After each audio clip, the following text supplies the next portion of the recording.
عندما نريد أن نتميز يجب أن يكون هناك تنظيم، والتنظيم لا يأتي إلا عن طريق الإرادة والإصرار.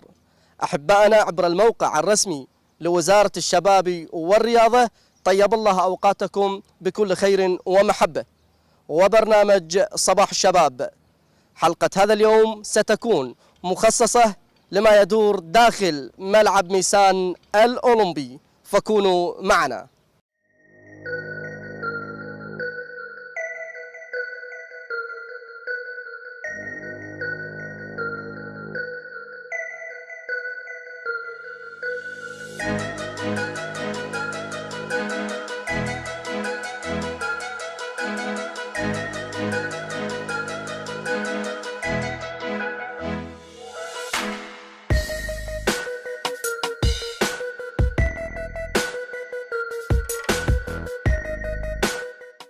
المشروع رغم دوره أنه مشروع استراتيجي وحيوي لمحافظة ميسان وزارة الشباب والرياضة باعتباره ملعب أولمبي، انشمل حال المشاريع الأخرى بإنهاء العقود بسبب الأزمة المالية اللي يمر بها البلد ويمر بها حاليا. لكن إصرار السيد الوزير حقيقة مو بس إصرار، يعني استماتة وجه الوزارة والإدارة الهندسية أنه هذا من المشاريع الاستراتيجية اللي لازم تكمل. زخم العمل الحقيقي هو بدأ شهر 11/2016 واستمر، والحمد لله يعني كانت نسبة الإنجاز الموثقة نسبة الإنجاز حدود 67، حاليا إن شاء الله نسبة الإنجاز 75%.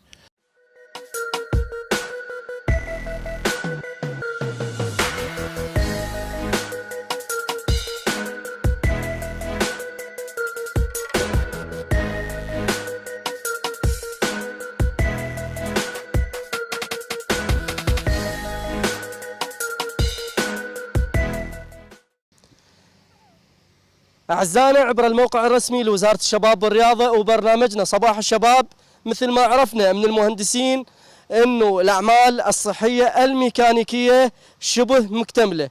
راح أنا وياكم نتعرف على أكثر التفاصيل، ابقوا ويانا وراح تشاهدون ما يجري.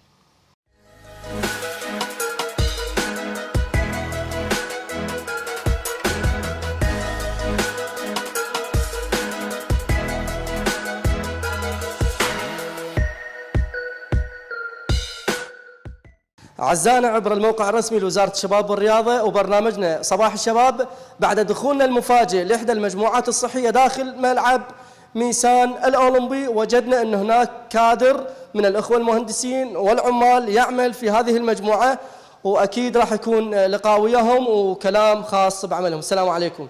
السلام عليكم استاذ. شلون صحة؟ ممكن توضعنا بالصورة على ما يدور. نعم، العمل جاري وهسه تقريبا بمرحله التشطيب، يعني مرحله فحص المجاميع الصحيه. هسه احنا هنا واقفين بالمجموعه الصحيه الرجاليه. الملعب ب8 مجاميع تقريبا، اللي هي تعتبر 4 مجاميع رئيسيه. كل مجموعه تنقسم الى 2 مجاميع، 4 رجالي و4 نسائي.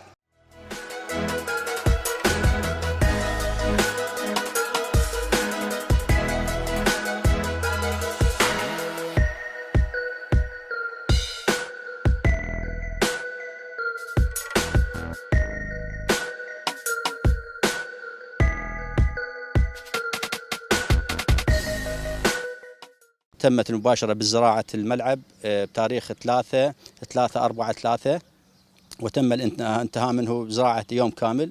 وبعد الانتهاء من الزراعة تمت المباشرة بإدخال الآليات الخاصة لهذا الغرض، مثل إدخال المحراث القرصي، ومن ثم بعد الانتهاء من عملية المحراث القرصي تمت المباشرة باستخدام الرولة الملساء.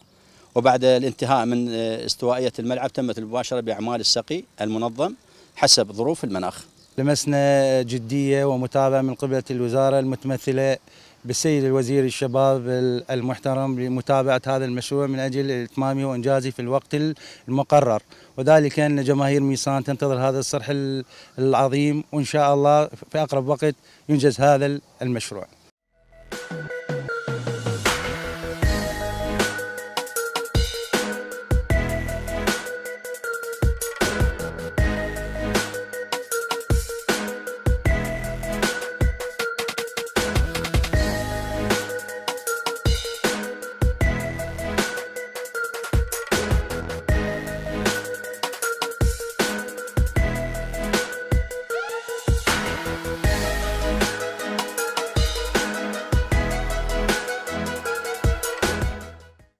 كنا معكم كل هذا الوقت، شاهدنا إصرار وهمة كبيرة لدى المهندسين والكوادر العاملة داخل ملعب ميسان الأولمبي.